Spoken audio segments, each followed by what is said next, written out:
Our Father in heaven,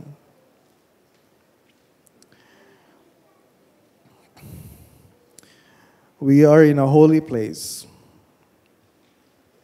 dahil ang banal mong presensya ay narito. Pakikinggan namin ang iyong holy word dahil bawat nakasulat sa pag-aaralan po namin ay salita na galing sa iyo. So Lord, tulungan mo kami na hindi lang marinig, maintindihan kung anong nais mong sabihin sa amin. But to also approach this hour with reverence and awe. Dahil ikaw ang Diyos na nagsasalita sa amin. May you be glorified in the preaching of your word. This is our prayer. In Jesus' name, amen. Kapag tatanungin kita kung ano yung nasa sentro ng buhay mo, ano yung isasagot mo? Madali naman sa ating sagutin na, syempre mga Kristiyano tayo, ang Diyos ang nasa sentro ng buhay ko. Pero, kung yung sagot ay nakadepende sa kung ano yung nakikita ng ibang tao sa iyo, kung ano ang nakikita sa iyo ng mga kasama mo sa loob ng bahay, ano yung makikita nila na nasa sentro talaga ng buhay mo. Kung pera ang nasa sentro ng buhay mo, ibig sabihin, lahat ng bahagi ng buhay mo ay umiikot sa pera, paano magkakapera, paano magpaparami ng pera. And we know na it can affect the way we relate to other people, yung relasyon natin sa family, and most importantly, ay yung relasyon natin sa Panginoon. Kapag gugugulin lang natin ang lakas natin, ang panahon natin sa kakatrabaho. O kung sasabihin natin, syempre, mahalaga yung relasyon sa ibang tao, mahalaga yung pamilya. Pero baka makita naman ng ibang tao na yung buhay natin ay umiikot sa relasyon sa pamilya natin, na pwedeng mangyari to the point na maging yung relasyon natin sa Panginoon, yung ministry natin sa church ay napapabayaan na natin. Even yung regular gathering natin every Sunday ay pwede nating mapabayaan because of so much importance. Sabihin natin, no, this is family time. So kaya mahalagang sagutin yung tanong na ano ang nasa sentro ng buhay mo. So sa pagpapatuloy po natin ng pag-aaral sa Exodus, so naglalakbay tayo, mahabang paglalakbay sa Exodus, merong mga ilang stops along the way, ay mapapansin po natin na mahalaga din sa mga Israelita na sagutin nila yung question kung ano yung nasa sentro ng buhay nila. Yes, alam natin nakalabas na sila sa Egypto. Nagsimula na silang maglakbay sa disyerto at pumunta doon sa Promised Land. And of course, hindi ganun kadali yung paglalakbay sa disyerto. Kailangan nilang may makakain, may inom, paano yung titira nila. So maaaring maging central issue, yung pinakamahalaga sa kanila ay kung ano yung kakainin nila, ano yung inumin nila, paano yung tirahan nila, lalo na dangerous dun sa paglalakbay nila. O kaya naman yung longing na sana mapunta nila sila doon sa Promised Land, magkaroon na sila ng permanenteng bahay, maging maayos na yung buhay nila. Na yung mga concerns na yun, pwedeng maging so overwhelming sa mind nila na makalimutan nila kung ano talaga yung pinakapunto, bakit sila lumabas sa Egypt. Hindi lang para sila ay hindi na maalipin sa Egypto, maging maayos na yung buhay nila, and maging permanente na yung kanilang place of residence. Ano yung pinakadahilan? Di ba natin narinig paulit-ulit na binabanggit ng Panginoon kapag sinasabi niya kay Moises, sabihin mo kay Pharaoh, nung nasa Egypt pa sila, let my people go that they may serve me or that they may worship me. Exodus 7:16, 8:1, verse 20, 9:1, 13, 10:3. So, paulit-ulit na binabanggit yon. So, yun yung purpose, bakit sila inilabas sa Ehipto. And then, alam natin, nandito na tayo sa point na nandun sila sa Mount Sinai at binigay ng Diyos yung kanyang kautusan para sumunod sila sa Diyos na kanilang hari. And then we will also miss yung point ng giving of the law na para bang, meron na silang bagong hari, akala nila siguro baka mabalik na naman sila sa kalagayan nila dati, na meron na namang slavery, meron na namang oppression. Pero dapat maisip nila na binigay ng Diyos yung kanyang mga utos para ma-enjoy nila yung freedom na magkaroon ng ganong bagong relasyon sa Diyos. Kaya sabi ng Diyos sa kanila, pagdating nila sa Mount Sinai, Exodus 19 verse 4, kayo'y inilapit ko sa akin. So, simula't simula pa lang, yun na talaga ang gusto ng Diyos para sa mga Israelita. Exodus 6:7, I will take you to be my people, and I will be your God, and you shall know that I am the Lord your God. And so, almost 2 months ago, yung last part ng story natin ay nandun tayo sa Exodus 24. Nandun pa rin sila sa Mount Sinai. Halos 1 taon yung nakapirme sila sa Mount Sinai. So ibinigay ng Diyos yung kanyang utos, narinig nila, nagsalita ng Diyos, siyempre natakot sila sa presensya ng Diyos. Akala ko bang gusto ng Diyos ilapit yung kanyang sarili sa mga tao? Pero natatakot sila. So kailangan ng merong distansya, hindi sila makalapit sa Diyos. So they are so afraid of the presence of God. So paano yun? Paano sila makakalapit sa Diyos? Do you remember Exodus 24? Kamakailan lang yun. 6-7 weeks ago. Okay? Pinaakyat ng Diyos sina Moises, Aaron, Nadab, Abihu, and then 70 elders ng Israel para sila ay sumamba sa Diyos. Pero si Moises lang yung pwedeng lumapit sa Diyos. Iba, malayuan lang. Tapos yung mga tao, nandun pa sa paanan ng bundok. And then, nagtapos yung story natin sa verse 15, verse 16, na nandun na si Moises sa bundok. Ilang araw siya nandun? 40 days. Ano yung experience niya? Sabi sa verse 15, the cloud covered the mountain, yung Mount Sinai, and the glory of Yahweh dwelt on Mount Sinai. So sa punto na ito, ang Diyos na ang tirahan ay sa langit, ngayon ay nakatira sa tuktok ng Mount Sinai. Pero malayo pa rin sa mga tao. So, anong ginagawa ni Moises sa bundok? 40 days. Just enjoying the presence of God. Intimate communion with God. 40 days and 40 nights. And what's the point? What's the point? Na yung presensya ng Diyos, yung ma-enjoy yung presensya ng Diyos, ang pinakasentro, pinakapunto ng buhay ni Moises. Para kay Moises lang ba yun? Ang gusto ba ng Diyos, ikaw lang Moises, yung VIP na pwede makalapit sa presensya ko? Wala na akong pakialam sa iba. Yung ba yung gusto ng Diyos? No. Ang gusto ng Diyos ay para sa mga Israelita na makalapit sa Kanya. Pero yung problem, paano mangyayari yun? Paano mangyayari na makakalapit yung mga Israelita sa glorious presence of God na sila ay hindi natutupok ng apoy ng presensya ng Diyos or yung consuming fire of God na nakikita nila dun sa bundok?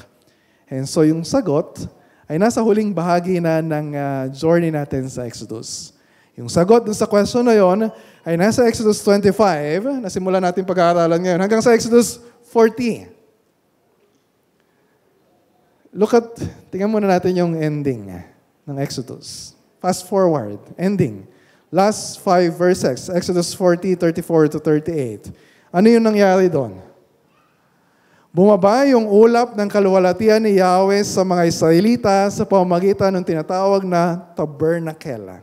Ito yung tent na ipapagawa ng Diyos sa kanila na magsisilbing tirahan ni Yahweh kasama ng mga Israelita na nakatira dun sa wilderness during that time. Exodus 29:45. Ito yung gusto ng Diyos. I will dwell, maninirahan ako among the people of Israel, and I will be their God. So, sa ending ng Exodus, last 15 chapters, pinapakita sa atin na ang Diyos na nakatira sa langit ay hindi lang bumaba sa tuktok ng Mount Sinai, kundi bumaba mismo sa kinalalagyan ng mga tao para manirahan na kasama nila. At kung makikita ninyo kung ano yung arrangement nung tabernacle, yon yung nasa gitna ng kanilang kampo at yung kanilang mga tents, bawat tribo ay nakapalibot dun sa tabernacle na nagpapaalala sa kanila. Every time na titingin sila dun sa tabernacle, ito ang sentro ng buhay ng Israel. Ito yung sentro ng buhay ng bawat isa sa kanila. Yung presensya ng Diyos, kaluwalhatian ng Diyos, pagsamba sa Diyos, ang nasa sentro ng lahat. So, pero bago magawa yung tabernacle, sa first 7 chapters, 25 hanggang 31, magbibigay ng instructions si Yahweh kay Moises na sasabihin sa mga Israelita kung paano gagawin.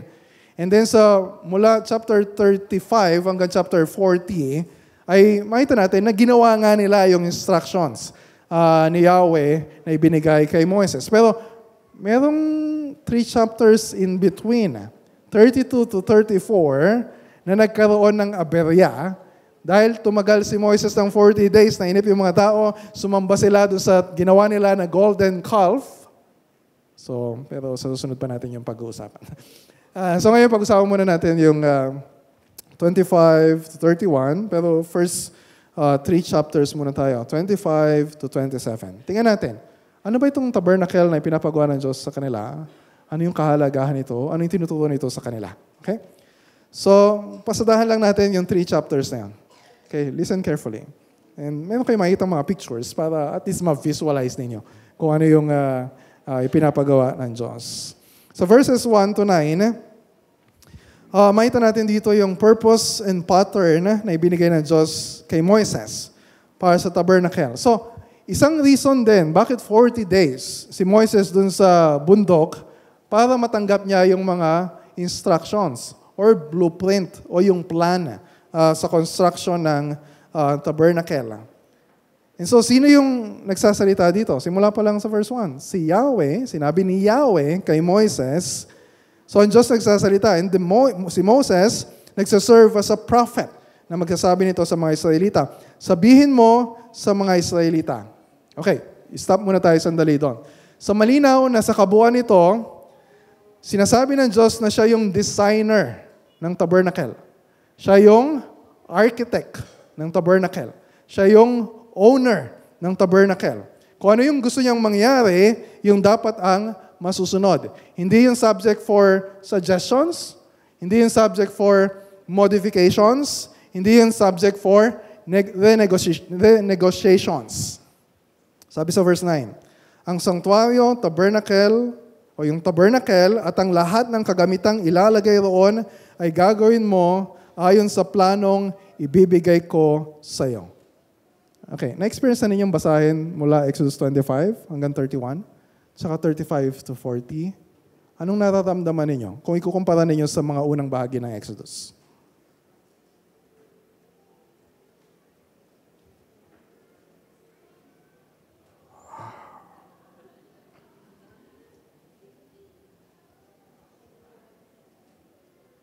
Bakit? Kung anong detalye nakasulat dito. Kung anong kulay, anong gamit, anong materyales, anong sukat. Ano namang kinalaman sa buhay ko nung mga detalye na ito? We miss the point kapag ganun yung response natin. Ito tirahan ni Yahweh. Sabi niya, tirahan ni Yahweh. Dito siya titira. Kung ikaw magpapagawa ng bahay, sasabihin mo lang ba sa contractor, ito yung idea ko, ito yung gusto ko. Bahala ka ng dumiskate. No. Kaya sabi sa verse 9, ni Yahweh kay Moses, exactly as I show you. Diba, sabi sa atin parang, sobrang detalyado naman yung nakasulat dito. Actually, hindi pa yan sobrang detalyado. Kulang pa yan sa details. Hindi ko alam kung paano pinakita ng Diyos kay Moises. Siguro mayroong PowerPoint presentation ng Diyos tapos mayroong malaking LCD na 3D para makita niya kung ano talaga yung itsura nun. Kung paano talaga eksakto kung anong gusto ng Diyos na gagawin. Of course, mga architect, engineers, contractors, maintindihan ninyo kung gaano kahalaga yung detalye sa construction. So bakit sobrang halaga ng ganitong detalye para sa Diyos? Eksakto dapat yung sukat, eksakto dapat yung kulay, eksakto dapat yung materyales. Hindi nila babaguhin. Verse 8, ipagpagawa mo ako ng sanktuaryo na titiran kong kasama nila. Sanktuaryo, ibig sabihin, holy place. Isang lugar na nakabukod. Hindi ito ordinaryo, hindi ito katulad ng mga tent na tinitirhan nila. Ito yung holy place na titirhan ng Diyos. It's holy kasi walang katulad ng Diyos, walang katumbas ang halaga ng Diyos. So dapat wala rin katulad yung tirahan na gagawin sa Kanya. Kailangan ba ng Diyos na meron siyang matitirhan? Of course not. God is an invisible God. He is Spirit. Sabi nga niya, ang buong mundo, ang buong kalangitan ay sa Kanya. At hindi nga kayang i-contain ng anumang space in all the universe yung presence ni God. So what's the point? Hindi dahil kailangan ng Diyos, kundi dahil kailangan ng mga Israelita na maranasan nila na ang Diyos, yung presensya ng Diyos ay manirahan sa kalagitnaan nila. They need the presence of God more than anything else. Baliwala yung paglabas nila sa Egypt, baliwala yung paglalakbay nila sa disyerto, baliwala yung pagpunta nila sa promised land without the presence of God. Baliwala ang lahat. Kailangan ba ng Diyos ng tulong para magawa yung tabernacle? Sa creation, 6 na araw, isang salita lang ng Diyos, nagawa niya ang lahat. How much more? Yung maliit na tabernacle na yon ay kayang gawin ng Diyos without human help. Hindi niya kailangan tulong ni Moises. Hindi niya kailangan tulong ng mga Israelita. Pero gusto ng Diyos, meron silang contributions. Di ba sabi sa verse 2? Meron kayong contributions na gagawin. Pero hindi sa pilitan, yung buong puso na contributions. Tapos, kung ano yung mga ginto, silver, bronze na kailangan, mga tela, mga kahoy, at iba bang gamit sa kanila manggagaling. Parang hirap naman gumawa ng construction project dun sa disyerto. Tapos itong mga Israelita, mga slaves naman dati. So wala naman sila talagang mga property. So saan manggagaling yung mga contributions nila? Naalala ninyo yung bago sila lumabas sa Egypt? Tapos binigyan sila ng pabor ng Panginoon na kung ano yung hingin nila sa mga Egyptians. So binigyan sila ng mga ginto, ng mga ano-ano pang mga materials, ano-ano pang gamit. So yung contribution na ibibigay nila ay galing din sa pabor ng Diyos. Wala talaga silang naiambag sa bagay na ito. Pero gusto ng Diyos, meron silang contributions. Okay, that's verses 1 to 9. Yung sumunod na unang-una, na ipinagawa ng Diyos sa kanila ay yung Ark of the Covenant. Chapter 25, verses 10 to 22. So ito yung unang binanggit. Napakahalaga. So gawa ito sa kahoy, isang kahon na 1.1 meter, 0.7 times by 0.7 meter ang sukat. So maliit lang na kahon. Pero yung kahoy na yon ay nababalot ng pure gold sa labas at sa loob ng ark na yon. And saan nakalagay yung Ark of the Covenant? So yung tabernacle, meron dalawang mahalagang kwarto doon. Yung holy place at yung most holy place. Yung pinakamahalaga sa lahat. Doon bababa yung presensya ng Diyos. So yung Ark of the Covenant ay yun lang yung gamit na nandun sa most holy place. And bakit gawa sa ginto? Kung tingnan ninyo, kung ano yung nasa pinakaloob, pinakamalapit sa Diyos, gawa sa ginto. Yung mga susunod, gawa sa silver, tapos gawa sa bronze. Alam naman natin, di ba, sa Olympics, kung sino yung may gold medal, siya yung mataas yung honor. So the more habang lumalapit ka sa presensya ng Diyos, the more valuable yung mga materials na kailangan. So pure gold na nagsisimbolize ng royalty, ng pagiging hari ng Diyos sa kanila, yung greatest honor na dapat na ibigay sa Diyos. And so yung ark na ito ay mayroong mga poles na nakakabit dito, nagawa rin sa kahoy at nababalutan ng ginto. Verses 12 to 15. So bakit mayroong mga hawakan? Kasi hindi pwedeng hawakan yung mismong Ark of the Covenant dahil mamamatay ang sino mga hawak noon. Again, symbolizing yung glorious presence ng Panginoon. So mayroong kailangang hawakan kasi hindi naman permanente yung tabernacle. So yun yung tent. Kapag magkakampo sila, assemble yung tabernacle. Pero pag mag-travel na sila, babaklasin, tapos yung Ark of the Covenant ay isasama din sa paglalakbay. And then when you look at verse 16, sa loob ng Ark of the Covenant, ay merong ilalagay na tinatawag na testimony. Yun yung stone tablets na isinulat mismo ng Diyos na nakasulat yung 10 commandments na ibibigay ng Diyos kay Moises sa bundok. So nakita ninyo, yung Ark of the Covenant ay sumisimbolo sa trono ng Diyos. Yung hari na nasa langit ay bababa at mauupo sa kanyang trono. Yung law, yung kautusan, yun yung utos ng hari na dapat sundin. Anong problema? Makakasunod ba sila? Nakasunod ba sila sa mga utos ng Diyos? That's the problem. Paano sila lalapit sa Diyos kung sila ay mga sumuway sa mga utos ng Diyos? Kaya, sa verse 17, ay meron pang pinagawa ang Diyos kay Moises. Doon sa ibabaw ng Ark of the Covenant, ay merong ilalagay na tinatawag na mercy seat. Ang ganda ng translation nito sa Tagalog, luklukan ng awa. Gawa rin dito sa pure gold. Sa ibabaw ng mercy seat, merong dalawang figure ng cherubim. Yung cherubim, naalala nyo yung sa Garden of Eden, na merong cherubim na nagbabantay para hindi makapasok yung tao at hindi ma-access yung tree of life. And so merong cherubim, na sa depiction nila ay katawan ay leon, ang ulo ay tao, tapos merong pakpak na nakayuko. And gawa din yun sa pure gold. Sa ibang salin, yung mercy seat ay tinatawag na atonement cover. Kasi yung salitang mercy seat, kaporet, ay katunog ng atonement, kipol. You remember sa Leviticus 16, yung Day of the Atonement, na doon sa most holy place, ay walang kahit sinong pwedeng pumasok, kundi yung high priest lang. Pero once a year lang siya makakapasok. At pagpasok niya doon, sa ibabaw ng mercy seat, yung pinatay na hayop na atonement offering, yung dugo noon ay ipapahid sa ibabaw ng mercy seat. That's the atonement cover. Verse 22, sabi ni Yahweh kay Moises, tungkol sa mercy seat, doon tayo magtatagpo sa luklukan ng awa. Dahil si Moises then ay mamamatay. He will be consumed by the presence of God without the blood of the sacrifice. Doon ko ibibigay sa iyo ang kautusan ko sa mga Israelita.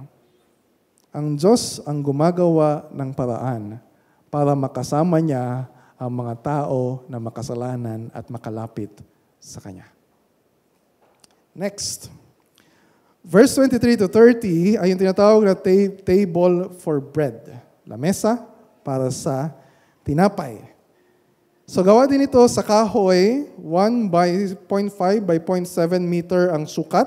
Nababalutan din ito ng ginto. Again, holy place, tabernacle, covered by gold. And then, meron silang regular na ilalagay sa ibabaw na tinapay. Kasi siyempre nasisira yun. So, regular, pinapalitan yung tinapay. And then sabi sa Leviticus 24, na 12 tinapay, 12 loaves of bread, yung ilalagay dun sa lamesa. Again, obviously, 12 loaves, 12 tribes ng Israel. Sabi natin, bakit mayroong mesa dun sa loob ng tabernacle? Meron ba sa inyong may bahay na walang lamesa sa loob ng bahay? Of course, di kailangan ng Diyos na kumain. Pero, yung lamesa, it's a place of enjoying a relationship with one another. Hindi ka lang pupunta sa lamesa para nagugutom ka para mabusog. Di ba? To bond with your family. And of course, ang Diyos yung nagpo-provide ng lahat ng kailangan nila, yung tinapay na kailangan nila para sila ay mabuhay and to enjoy their relationship with God. Verses 31 to 40, yung golden lampstand. So, merong tatlong furniture dun sa holy place. Table for bread, golden lampstand, and then yung isa, chapter 29 pa yata babanggitin. Yung golden lampstand, ito isang ilawan. So, lampstand, gawa rin ito sa pure gold. Tapos pag makita mo yung itsura nito, ay hugis puno. Na merong mga sanga, and merong mga bulaklak, parang mga bulaklak sa ibabaw. Reminding the Israelites yung tree of life sa Garden of Eden. Yung tree of life. E meron itong 7 ilaw sa ibabaw, na nakaayos para magbigay liwanag sa mga nasa harapan nito. That's verse 37. Tree of life, lampstand, yung buhay at liwanag ay magkaugnay. Di ba? Sinabi ng Diyos, let there be light. And then, nakaugnay doon yung buhay. Walang buhay kapag walang liwanag. Walang buhay din ang isang bahay na walang ilaw.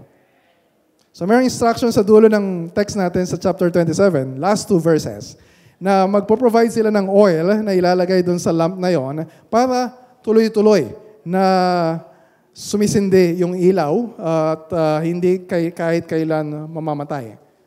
Hindi natutulog ang Diyos, hindi kailangan patayin yung ilaw. Kaya pinapatay natin yung ilaw, ibig sabihin walang tao sa bahay o kung may tao man ay natutulog yung mga tao sa bahay. Pero yung ilawan sa loob ng tabernacle ay hindi pinapatay dahil hindi natutulog ang Diyos. That's chapter 25. Punta tayo sa chapter 26.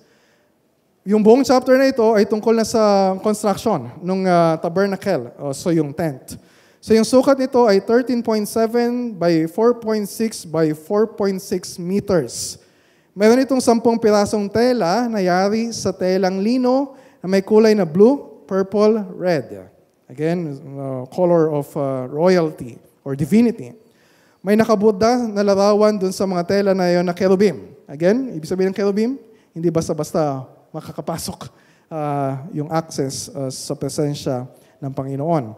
So, merong mga kawit na gagamitin para pagkabitin yung mga kurtina na yon na nakabalot dun sa tabernacle. At yun din ay yari sa ginto, yung mga kawit na yon. And so yung tabernacle na ito ay gawa sa kahoy, again, temporary, para madaling baklasin. Pero nababalutan din yun ng ginto. Wala itong solid roof, walang solid na mga walls. Lahat yon ay mga tela. And sabi ng Diyos sa verse 30 kay Moises, gawin mo ang tabernacle ayon sa planong ipinakita ko sa iyo sa bundok. Again, merong blueprint na pinakita ang Diyos kay Moises. Ang gusto ng Diyos, eksakto kung ano yung gusto niyang mangyari. And so tulad na nabanggit ko kanina, sa tabernacle, merong 2 kwarto. Holy place, most holy place, tapos yon ay hahati ng makapal na kurtina. And then may nakabuddha din doon na cherubim.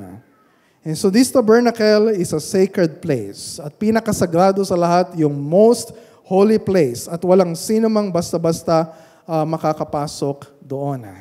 Only, sinabi ko kanina, during the Day of Atonement, once a year, yung high priest lang magbibigay ng sacrifices for the sins of for the people.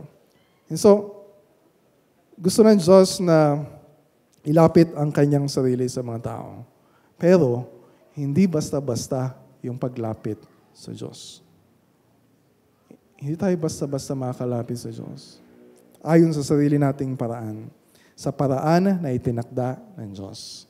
Kaya pagdating sa chapter 27, di mo, mabilis lang. Okay, chapter 27, merong bronze altar na gagawin. Nasa labas na ito ng tabernacle, pero inside yung tabernacle courtyard.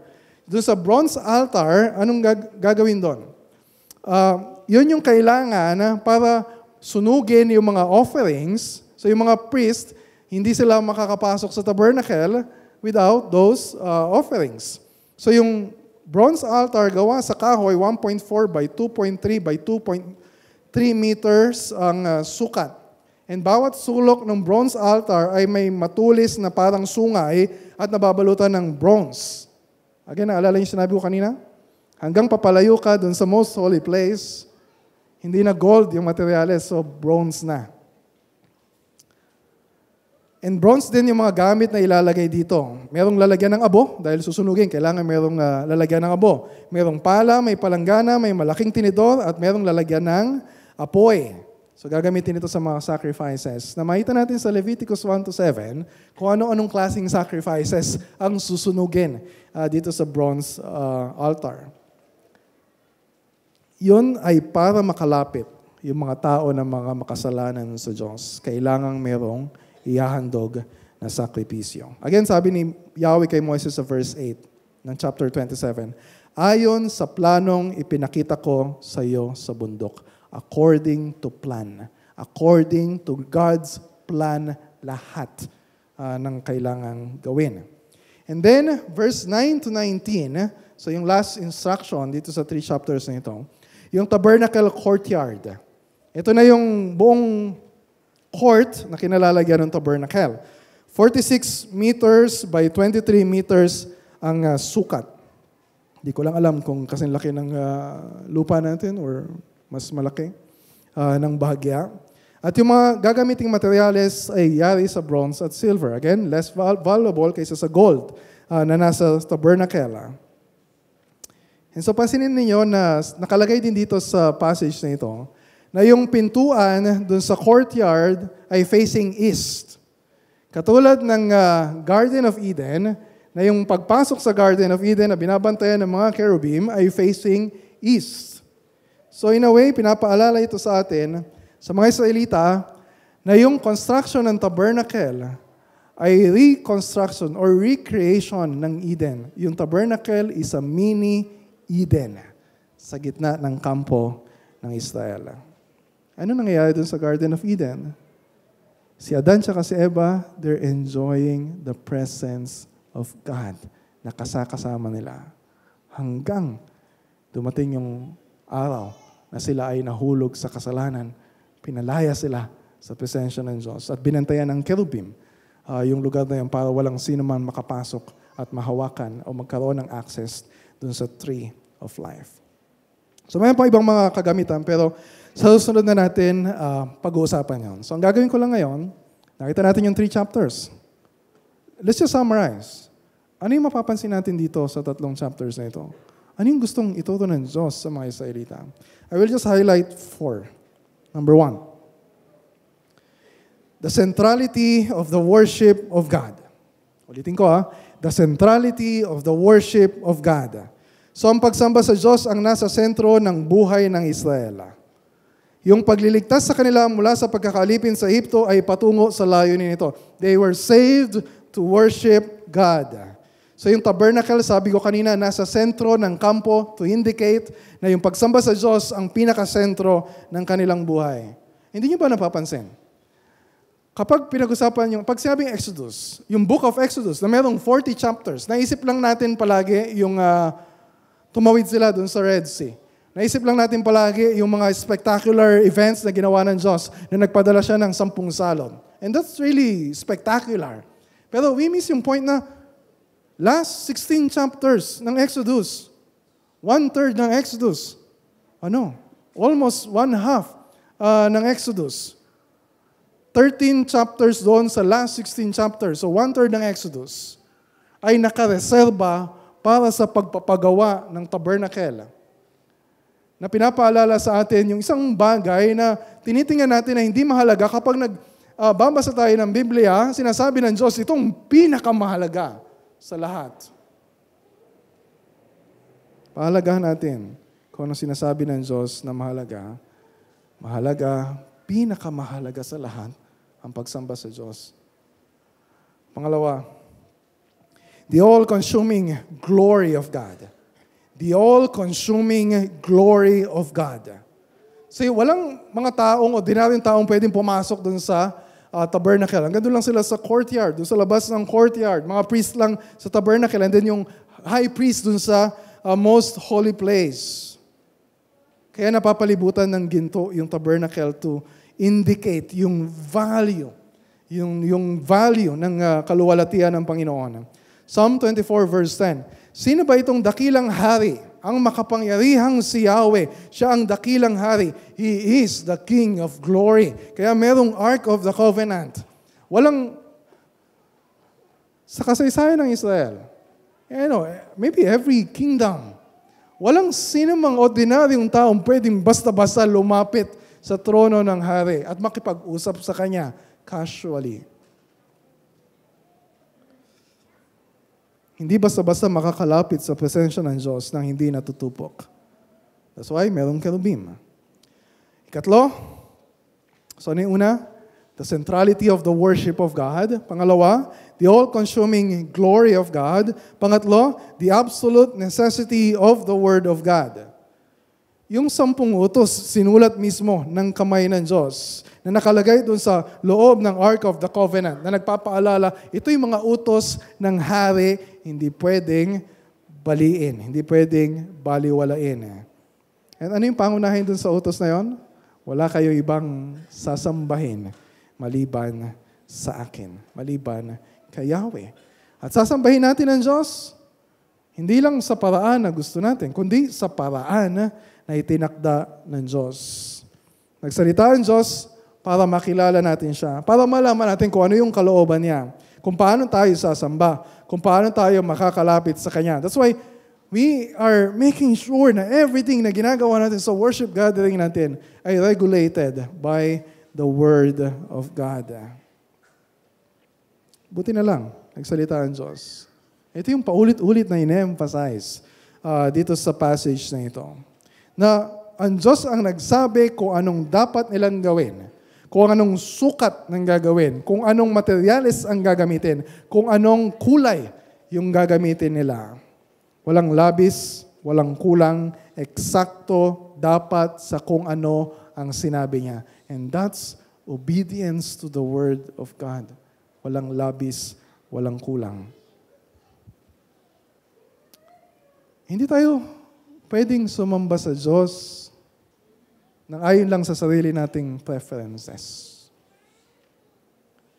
We do not decide kung anong araw gusto natin, kung anong oras gusto natin, kung anong gusto natin na makuha sa mga worship services. Ang Diyos ang magsasabi, ang Diyos ang magdidesisyon. Wala naman tayong sapat na karunungan, kakayahan para lumapit sa Diyos. Bakit gusto natin tayo magde-decide kung ano yung paraan ng pagsamba natin? Kaya mahalaga yung ikaapat. Ay, number 1, the centrality of the worship of God, the all-consuming glory of God, the necessity of the Word of God. And yung ikaapat, the good and gracious provision of God. Kaya kinanta natin kanina, yung good and gracious King.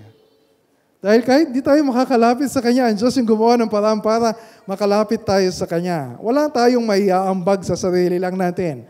Ano mang ibibigay natin, kahit gaano kalaki yung binigay mo na offering kanina, you cannot really contribute sa pagsamba sa Panginoon dahil lahat ng bagay na meron tayo, yung damit natin, yung pera natin, yung hininga natin, yung buhay natin, lahat ay galing sa Diyos.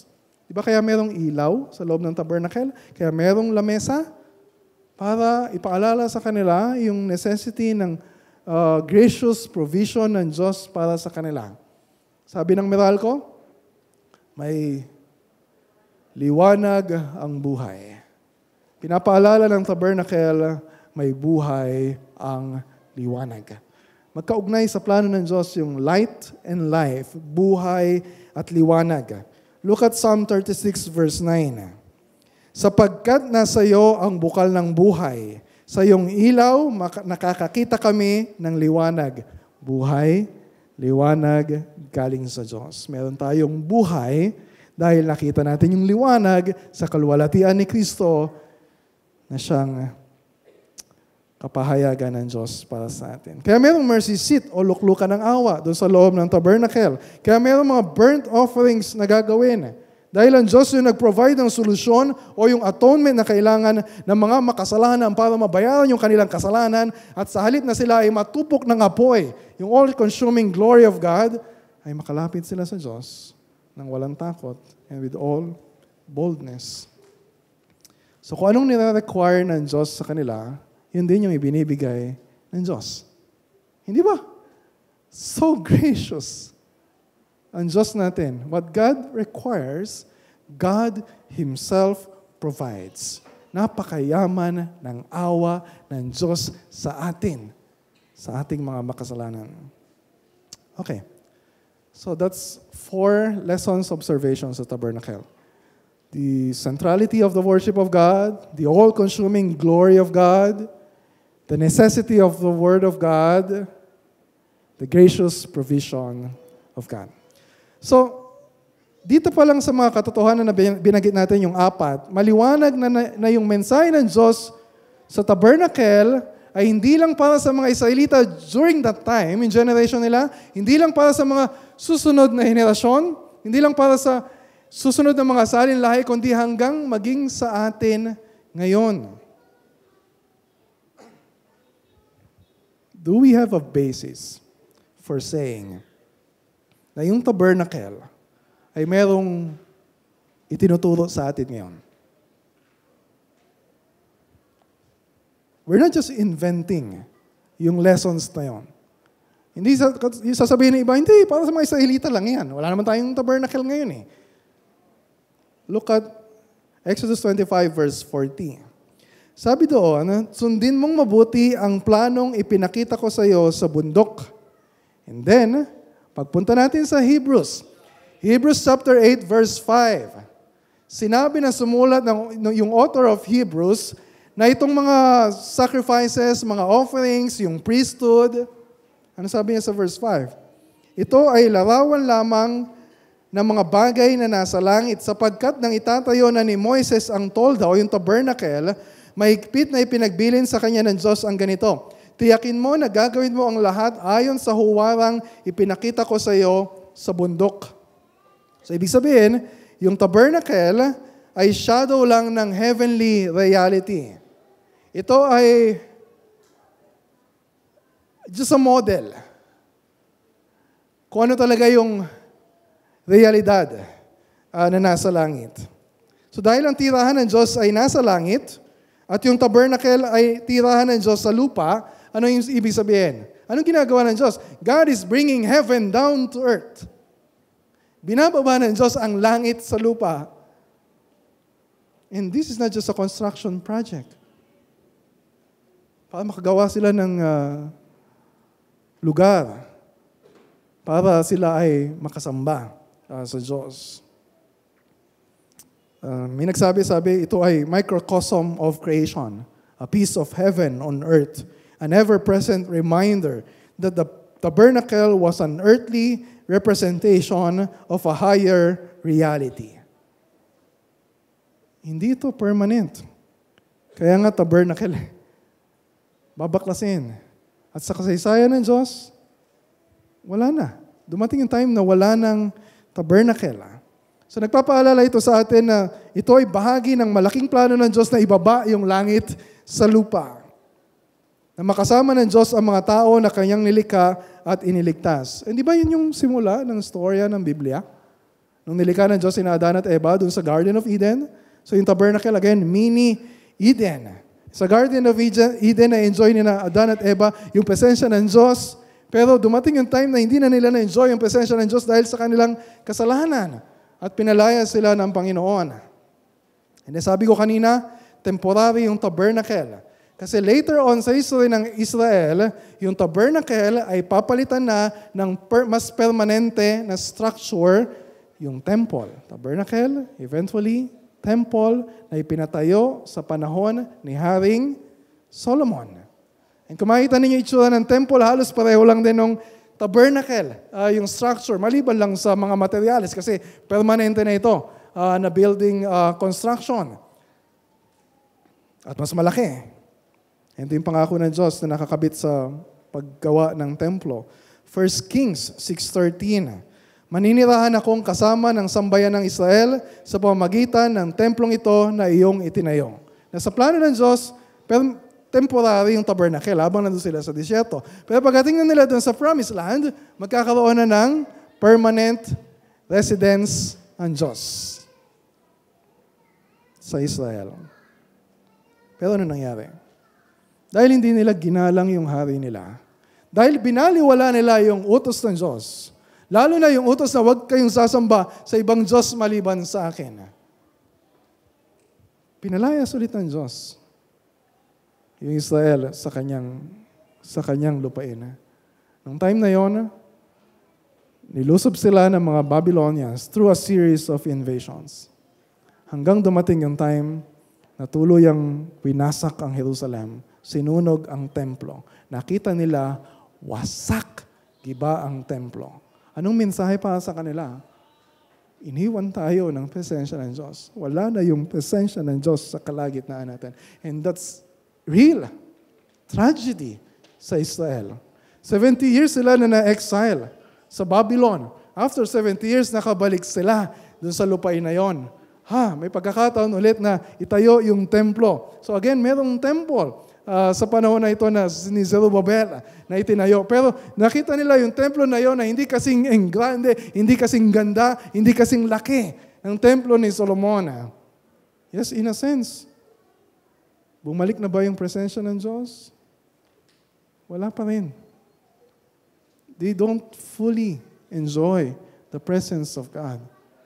Na yung presensya ng Diyos na nasa templo ay naghihintay ng katuparan. At yung katuparan nito ay dumating sa pagdating ni Kristo. He's the higher and heavenly reality. Temporary yung tabernacle and temple. And si Christ yung fulfillment. Sa pagdating ni Kristo, bumaba ang langit sa lupa. Nang bumaba ang anak ng Diyos at naging tao. Anong sabi sa John 1:14? Naging tao ang salita at nanirahan sa piling namin. Literally, naging tao ang salita at nagtabernakel sa piling natin. Nakita namin ang kaluwalhatiang tunay na Kanya bilang kaisa-isang anak ng Ama. Anong tinawag kay Jesus? Tinawag siya, nung pinanganak siya, na Emmanuel. Na ang ibig sabihin ay, kasama natin ang Diyos. Kasama nating naninirahan ng Diyos sa kalagitnaan natin nang bumaba si Kristo mula sa langit. He is the divine King na bumaba mula sa kanyang trono sa langit at namuhay bilang tao na kasama natin. Si Kristo ang tabernacle, si Kristo ang temple. Sinabi ba ni Christ yun? Naalala ninyo nung pinalayas niya yung mga nagtitinda sa templo at nagalit siya? Tapos sabi niya sa John chapter 2, verse 19, gibain nyo, nung time na yon, Herod's temple na. Mas malaki ng konti. And sabi niya dun sa temple, sabi niya, gibain ninyo yung templong ito, at sa loob ng 3 araw ay muli ko itong itatayo. Of course, hindi maintindihan ng mga tao yung sinasabi niya kasi ang tagal-tagal na panahon na ginawa yung templo na yon. Pero later on, after Jesus rose from the dead, naintindihan ng mga disciples niya, nung araw na yon, ang tinutukoy pala ni Jesus na templo ay yung kanyang katawan, yung kanyang sarili mismo. Sinasabi niya na siya mismo yung katuparan ng plano ng Diyos sa tabernacle and sa temple. Ang mensahe ng Diyos, ang mensahe ni Kristo, walang ibang daan, walang ibang paraan para makapunta sa presensya ng Aba maliban sa pamamagitan niya. John 14:6. And then nung nakapako na si Kristo sa krus, nung nalagutan siya ng hininga, when you read Matthew 27 verse 51, sinabi doon sa story na the moment na namatay si Kristo, na inialay yung kanyang sarili bilang handog para sa kasalanan ng mga tao, yung tabing sa templo na naghihiwalay sa holy place at most holy place ay napunit mula itaas hanggang ibaba. The access to the presence of God is wide open. Na hindi lang siya nakareserba pa sa mga high priest, but for everyone who will put their faith in Christ. Pero paano tayo makakalapit? Kung lalapit tayo doon, makasalanan tayo, marumi tayo, ang dami nating kasalanan na nagawa.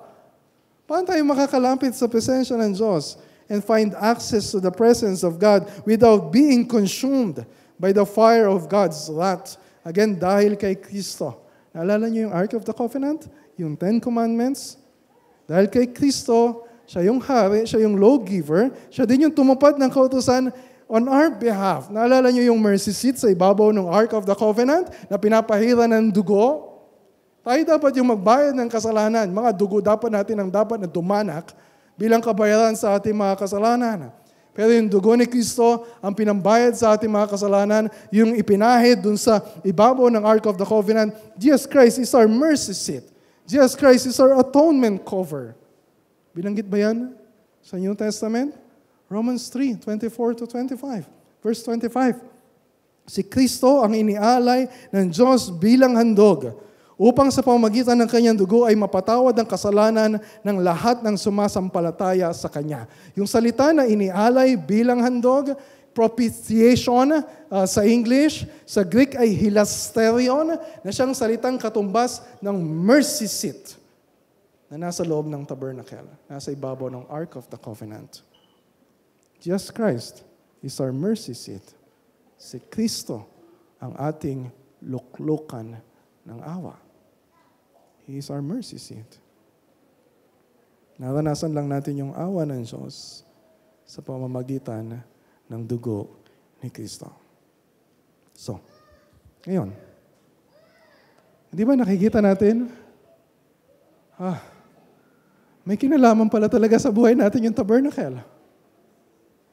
Hindi lang basta may kinalaman sa buhay natin. Yung mensahe ng tabernacle, dun mismo nakasalalay yung buhay ng bawat isa sa atin. And of course, yung significance sa life natin ito ay sa pamamagitan lamang ni Kristo. So kung sa pamamagitan lamang ni Kristo tayo makakalapit sa presensya ng Diyos, ibig sabihin, kahit nandito ka sa loob ng church building, nagsisimba ka linggo-linggo, mga bata, andito kayo. Pupunta kayo dito every Sunday. O yung mga bisita namin, or every one of us. Wag nating iisipin na yung pagpasok sa church building to attend a worship service ay necessarily pumapasok tayo sa templo ng Diyos at nagkakaroon tayo ng access sa presensya ng Diyos. Kung ikaw ay wala kay Kristo, if you are not in Christ, kapag hindi ka sumasampalataya sa kamatayan ni Kristo, na sapat na pambayad para sa iyo. Kahit araw-araw ka pang nasa loob ng simbahan na ito, you don't have access to the presence of God. Kahit sumasali ka pa sa mga activities or ministries ng church, if you are outside of Christ, nananatili ka na malayo sa presensya ng Diyos. So do not just come to church. Masaya kami, nandito kayo, kasama namin sa pagsamba. But do not just come to church. Come to Christ. Come to Christ. At anong dahilan? Bakit namatay si Kristo at muling nabuhay? Hindi lang para kapag sumampalataya tayo sa Kanya, ay makatakas tayo sa hirap ng buhay na ito. Kapag namatay tayo, ay hindi tayo sa impyerno mapupunta. Yes, kasama yon. Pero that's not the point of the gospel. Di ba sabi sa 1 Peter 3:18, sapagkat si Kristo man ay minsanang nagdusa dahil sa mga kasalanan, ang isang matuwid dahil sa mga di matuwid, upang kayo ay madala sa Diyos. So what is the goal of the gospel? What is the greatest gift of the gospel? Ang Diyos mismo, God Himself. And so kung ikaw ay na kay Kristo, kung na-amaze ka na doon sa mga bagay na naririnig natin, and of course, we must be amazed doon sa mga glorious realities na yun. Pero, pakinggan nyo mabuti ito. Kung ikaw ay na kay Kristo, hindi ka lang basta lumapit sa Diyos. Hindi lang basta inilapit ng Diyos yung kanyang sarili sa atin. God with us. Ang ginawa pa ng Diyos ay nanirahan sa atin. Not just God with us, God inside of us. Sabi ni Paul sa 1 Corinthians chapter 6 verse 19, ikaw na Kristiyano, you are in Christ, ikaw mismo na marumi dahil sa kasalanan, Sabi sa 1 Corinthians 6:19, ang katawan mo ang temple, tabernacle ng Espiritu ng Diyos. Of course, we find that unbelievable. Lord, marami yung puso ko. Yes, maraming karumihan sa puso natin because of our many idolatries, because of our many immoralities, sa dami ng kasalanan natin. Pero because of Christ's sacrifice on the cross, nilinis niya yung tirahan ng Diyos para pagdating ng Holy Spirit, it will be a fit residence for Him. So ano yung katumbas ng tabernacle, temple sa panahon natin ngayon? Hindi itong church building. Kahit gumuho ito, maglaho ito, it doesn't matter. You are God's temple. Your body is God's temple. Just try to sink in yung katotohanan na yun. Nasa iyo yung Espiritu ng Diyos. Ang Diyos mismo nakatira sa iyo. Let that sink in. Lalo na sa susunod na isipin mong gumawa ng kasalanan. The next time you are tempted na tumingin sa mga malalaswang panoorin sa internet.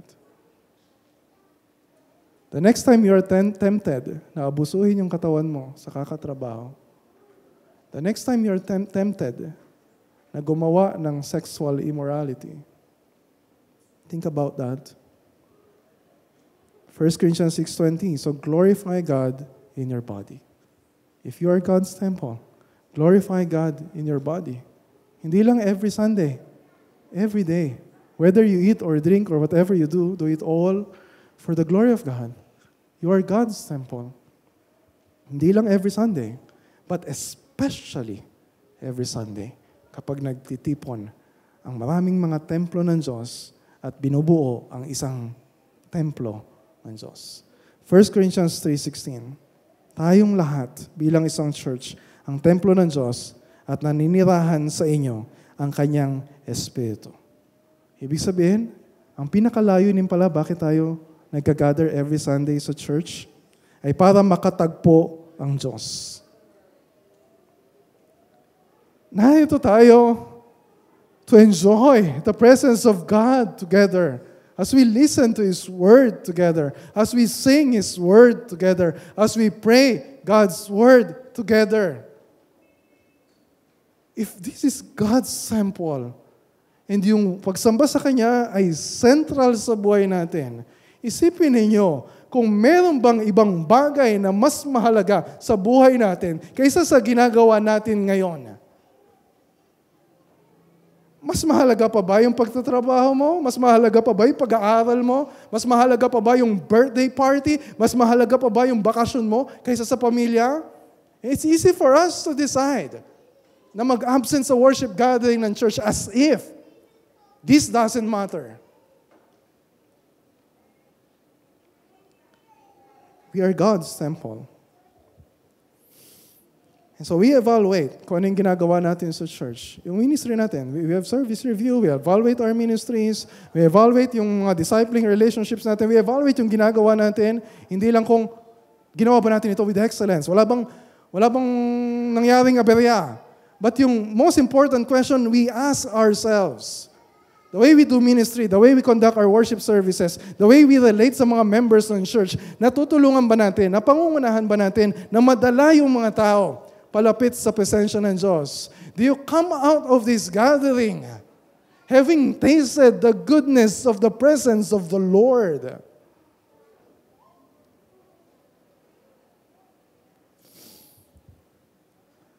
That's the end goal of the gospel.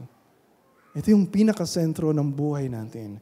Ito yung pinakasentro ng church. Ibig sabihin, lahat ng bahagi ng kasaysayan papunta dito. The whole earth will be filled with the knowledge of the glory of the Lord as the waters cover the sea. At kapag, siyempre ginagawa natin yon, and yung prayer natin, may the whole earth be filled with His glory. Nangyayari yung kapag dinadala natin yung mabuting balita sa iba't ibang dako ng mundo. Pero yung fullest, pinaka-reality nung glorious presence of God, feeling the whole earth, mangyayari lang sa pagbabalik ng Panginoong Hesukristo. At the end of human history, babalik si Kristo. Hindi lang tayo babalik sa Garden of Eden, but we will be restored to so much more greater than the Garden of Eden. Hindi tayo sa langit titira. Inisip natin, nakala natin yung langit, yung tirahan natin. No, God created us to live dito sa mundo. Yung pagpunta ng langit sa langit, kapag namatay tayo, yung kaluluwa natin, that's all temporary. Sa pagbabalik ni Kristo, yung langit mismo ay bababa sa lupa. At ang buong mundo, there will be new heavens and new earth. And sabi sa Revelation, chapter 21, verse 3, tingnan ninyo ang tahanan, tabernacle, ng Diyos ay nasa piling na ng mga tao. Maninirahan siyang kasama nila at sila yung magiging bayan nila. Diyos mismo ang makakapiling nila at siya ang magiging Diyos nila. Hindi nakapirasong lupa yung tabernacle. Hindi lamang kung nasaan yung mga church yung tabernacle, kundi ang buong mundo ang magiging tabernacle or temple. Hindi lang buong mundo ang magiging tabernacle, but God Himself will be our temple. Sabi sa Revelation chapter 21 verse 22, wala akong nakitang templo sa lungsod sapagkat ang nagsisilbing templo roon ay ang Panginoon Diyos na makapangyarihan sa lahat at ang Kordero, the Lamb who is Christ. Christ is our tabernacle, Christ is our temple, now and forevermore. Doon papunta lahat. Kung buong kasaysayan, mula pa sa paglikha ng Diyos hanggang sa pagbabalik ni Kristo, it's all about the glorious presence of God. Ibig sabihin, yung glory ni God, yung presence ni God, yung pagsamba sa Diyos, ang dapat din na nasa sentro, ang pinakapunto ng buhay natin, doon dapat umiikot ang lahat ng bahagi ng buhay natin. Hindi yung pera, hindi yung trabaho, hindi yung pamilya, hindi yung kung ano-anong ginagawa din natin sa buhay, or even sa church. It's all about the glory of God. Ang makapiling ang Diyos, ang maranasan yung presensya ng Diyos, ang matikman yung kabutihan ng Diyos, to enjoy the glory of God now and forever. And that's my prayer for all of you. May our lives be only about one thing. Isang bagay lang. Tungkol lang sa isang bagay yung buhay natin. That I may dwell in the house of Yahweh all the days of my life and forever. Let's pray.